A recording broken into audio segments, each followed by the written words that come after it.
Sekarang kalau dari Jakarta ke Bandung, moda transportasinya tuh udah banyak banget.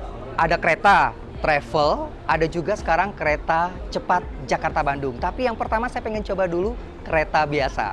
Ikut perjalanan saya ya. Ruang tunggu di stasiun cukup luas. Anda bisa memilih menunggu di luar atau di peron menyesuaikan waktu perjalanan. Karena kereta saya sudah ada, saya memilih untuk langsung masuk ke gerbong. Nah, saya duduk di seat eksekutif. Kebetulan saya berpikir tadinya ada port charging itu, tapi ada, tetapi bentukannya masih menggunakan yang seperti ini. Jadi USB tidak bisa. Ekspektasinya terlalu tinggi, jadi saya nggak bawa colokan.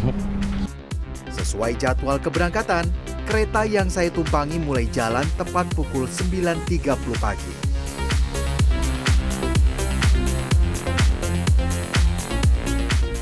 Kalau aku pribadi sih lebih suka naik kereta ya, soalnya kalau misalkan kereta itu kan jamnya udah pasti nih. Jadi kalau misalkan ada delay juga udah ada pemberitahuan berapa jamnya, nggak macet di jalan gitu. Kepastian yang penting ya, karena kalau di jalan tiba-tiba macet, udah ada janji agak bingung ya nggak sih? Nah, nanti kan ada kereta cepat. Udah nyobain belum? Belum. Pengen nyobain? Pengen banget. Katanya lebih mahal atau nggak masalah atau gimana? Kalau misalkan emang kita lagi ngejar waktu sih nggak masalah, lebih mahal dikit. Fasilitas kamar kecil ada di setiap persambungan antar gerbong. Dengan kecepatan rata-rata 120 km per jam dan lintasan rel yang berbelok, Anda harus berhati-hati saat menggunakan kamar kecil. Akhirnya sampai di stasiun Bandung.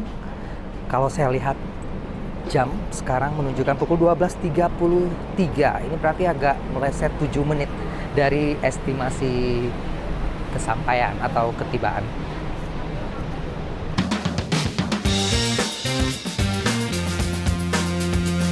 Nah, berikutnya saya akan coba travel dari Bandung ke Jakarta.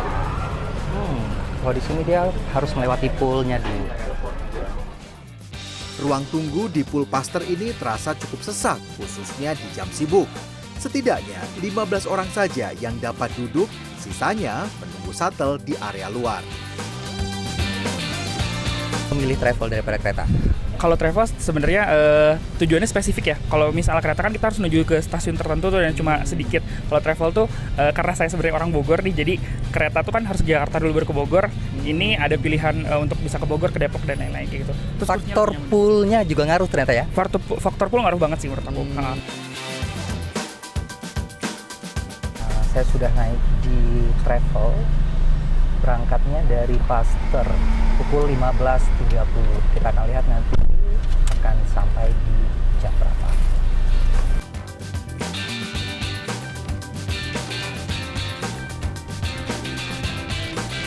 Umumnya ada dua jenis shuttle, yaitu premium shuttle di kisaran harga 80 hingga 110 ribu rupiah. Kemudian eksekutif shuttle seperti yang saya tumpangi ini di 120 hingga 160 ribu rupiah.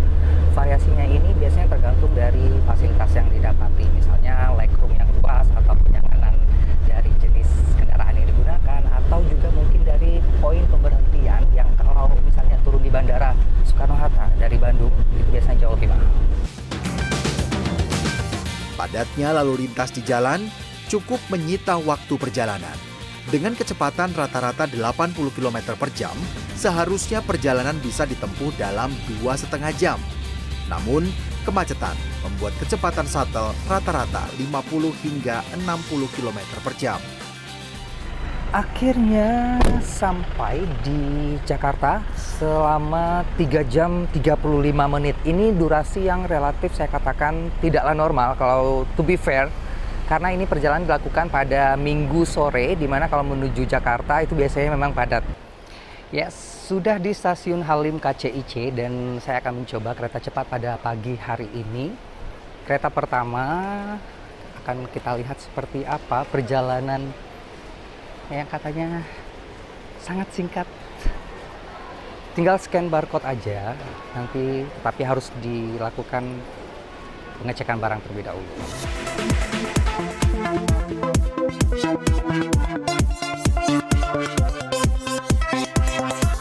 Ruang tunggu di stasiun Halim sangat luas. Penumpang hanya boleh menuju peron 30 menit sebelum keberangkatan.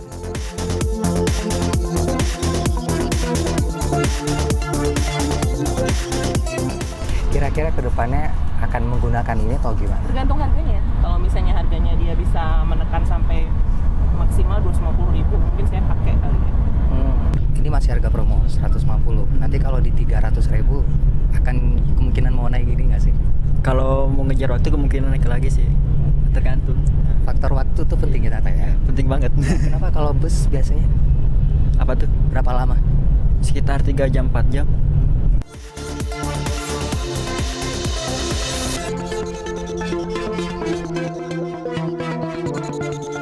Sudah keluar di stasiun Padalarang. Ini tadi perjalanan justru malah 28 menit bukan 30 menit. Dan ini saya harus melanjutkan perjalanan ke stasiun Bandung dengan menggunakan feeder. Kereta feedernya juga nanti kalau kurang lebih ada sekitar 19 hingga 20 menit.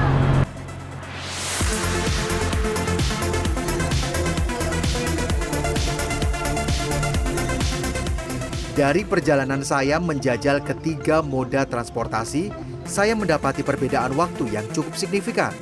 Sesuai namanya, kereta cepat menjadi perjalanan tercepat saya. Fasilitas toilet dimiliki kereta, namun tidak bagi travel shuttle. Sementara, tipe kursi reclining atau yang dapat dimundurkan menyesuaikan kelas kursi. Untuk perjalanan kereta reguler yang memakan waktu 3 jam, keberadaan gerbong makan cukup membantu.